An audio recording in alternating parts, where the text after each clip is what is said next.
Selamat pagi dan salam sejahtera untuk kita semua. Perkenalkan, nama saya Maristela Tari. Di sini saya mengampu mata pelajaran agribisnis tanaman herbal atau atsiri yang biasa kita kenal dengan tanaman toga.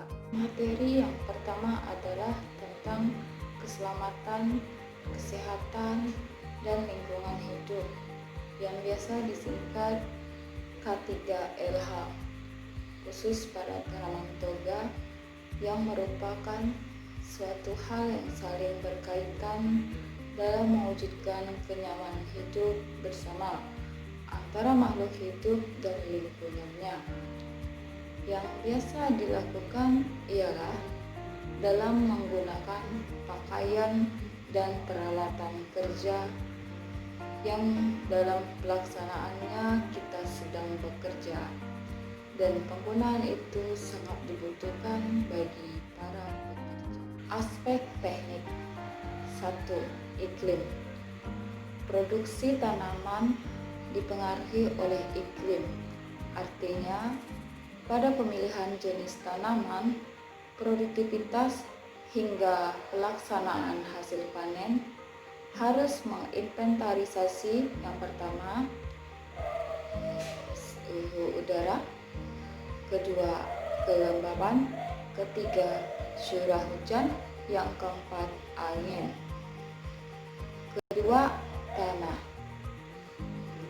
Tanah merupakan sarana produksi tanaman yang hidup secara optimal yang berkaitan dengan kandungan hara yang terdiri dari unsur makro dan mikro, dan poin kedua tentang sifat fisik tanah yang terdiri dari tekstur dan strukturnya. Dilihat dari aspek ekonomi, budidaya tanaman erat hubungannya dengan pembiayaan. Biaya merupakan bagian pokok dari masalah yang kita hadapi pada saat memulai budidaya. Biaya terdiri dari beberapa jenis. Yang pertama, biaya tetap. Biaya yang besarnya tidak tergantung pada kapasitas produksi.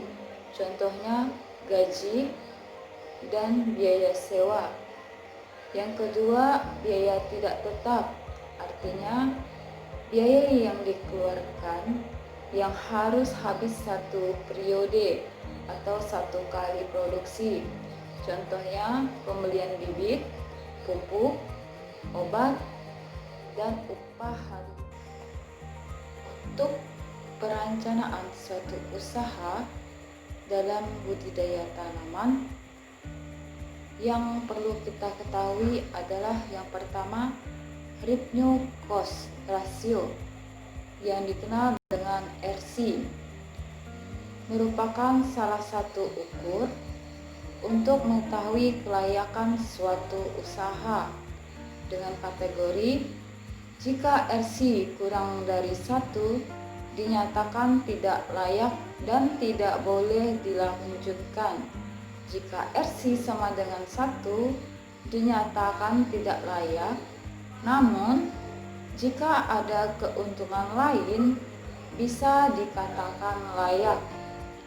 Jika RC lebih dari 1 dinyatakan layak dan boleh dilanjutkan. Yang kedua, break even point. Untuk mengetahui berapa batas maksimum untuk memperoleh keuntungan, dengan rumus BEP volume sama dengan biaya produksi dibagi dengan harga produksi. Jika untuk mencari BEP harga, biaya produksi dibagi volume produksi. BC rasio merupakan ukuran perbandingan antara hasil penjualan dengan biaya operasional. Kategorinya, jika BC sama dengan 1, artinya layak untuk usaha. Dengan menggunakan rumus BC rasio sama dengan hasil penjualan dibagi biaya operasional. Keempat, return of investment merupakan perbandingan antara keuntungan dengan biaya operasional untuk mengetahui efisiensi dalam penggunaan modal. Rumusnya, ROI sama dengan keuntungan dibagi biaya operasional dikalikan 100%. Diketahui aspek ekonomi yang tidak lepas dari analisa usaha yang merupakan biaya usaha yang akan dikeluarkan pada saat proses produksi tanaman. Misalkan dari pembukaan lahan, berapa biaya yang akan dikeluarkan, membutuhkan berapa karyawan dan berapa gaji karyawan, dan dikalikan berapa hari karyawan tersebut untuk bekerja dalam satu periode.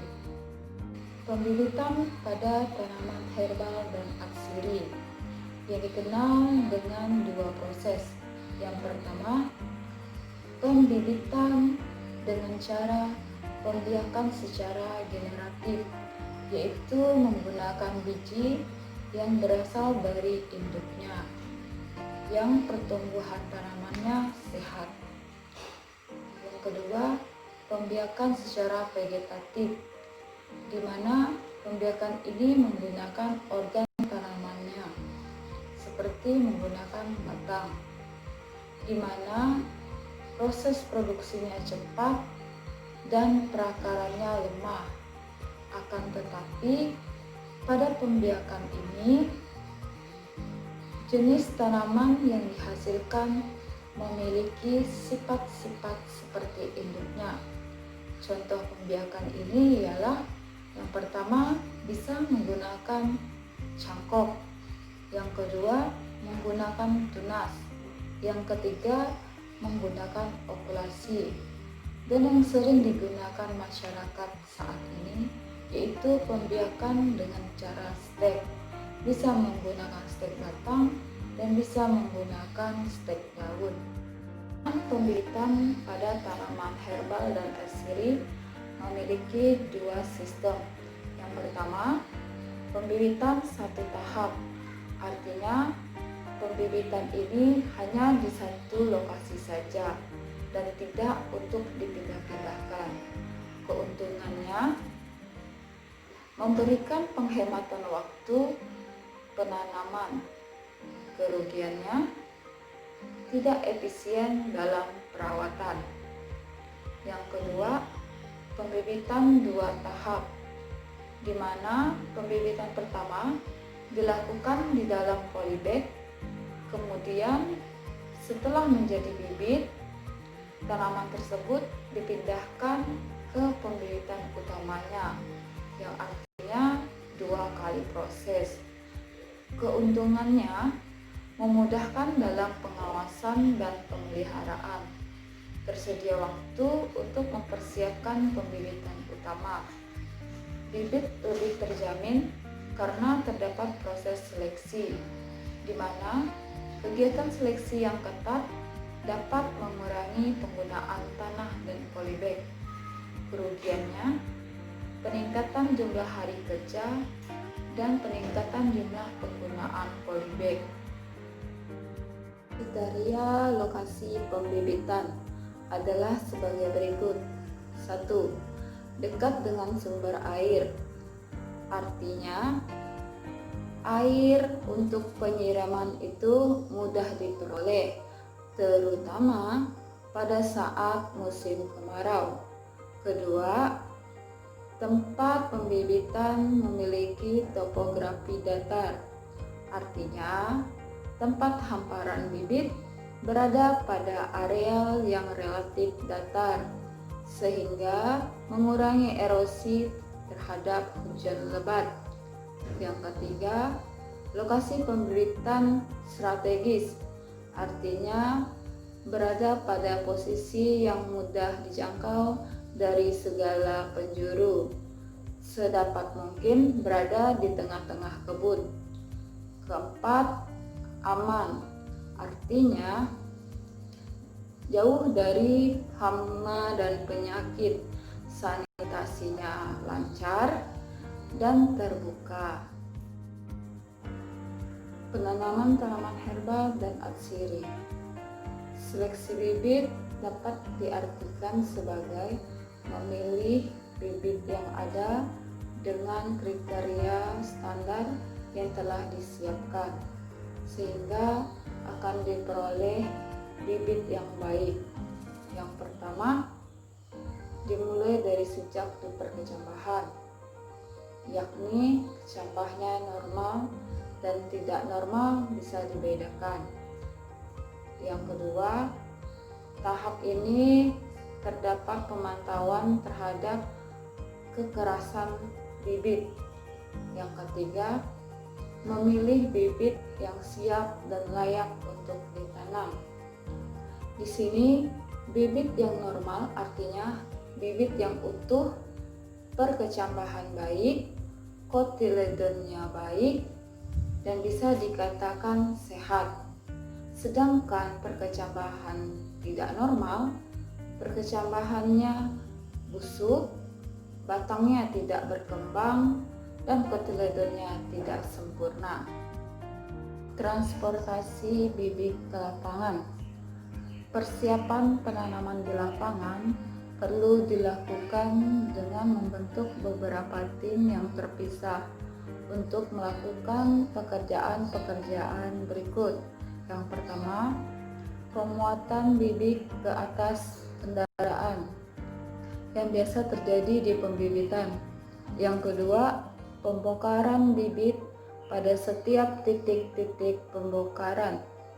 Yang ketiga, pendistribusian bibit ke titik-titik tanam. Yang keempat, pembuatan lubang tanam dan pemberian pupuk dasar. Yang kelima, penanaman bibit tanaman herbal tahunan. Berikut kita masuk materi tentang penanaman. Penanaman dilakukan pada saat kadar air tanah cukup, sehingga tanaman tidak mengalami transplanting shock. Artinya tanaman terkejut pada saat dipindahkan. Penanaman biasanya dilakukan pada saat awal musim hujan. Teknik penanaman tanaman herbal atau atsiri. 1. Seleksi bibit. Seleksi bibit dapat diartikan sebagai proses memilih dan membandingkan bibit yang ada dengan kriteria standar bibit yang telah ditetapkan, sehingga akan diperoleh bibit berkualitas tinggi. Tahapan seleksi yaitu tahap pertama dimulai sejak diperkecambahan, yakni dipilih kecambah normal, artinya utuh, akar jelas, batang berkembang baik, dan kotiledon sempurna. Dan kecambah tidak normal artinya kecambah kerdil, akar batang busuk, kotiledon rusak. Tahap kedua, dilakukan pemantauan keberagaman bibit di bedengan pembibitan. Tujuannya untuk menentukan apakah pertumbuhan dan penyerapan unsur hara pada tanaman memenuhi kebutuhan untuk menghasilkan bibit yang sehat dan siap untuk ditanam. 3. Memilih bibit yang siap dan layak ditanam di lapangan. Sekian penjelasan yang bisa saya sampaikan. Atas perhatiannya saya ucapkan terima kasih.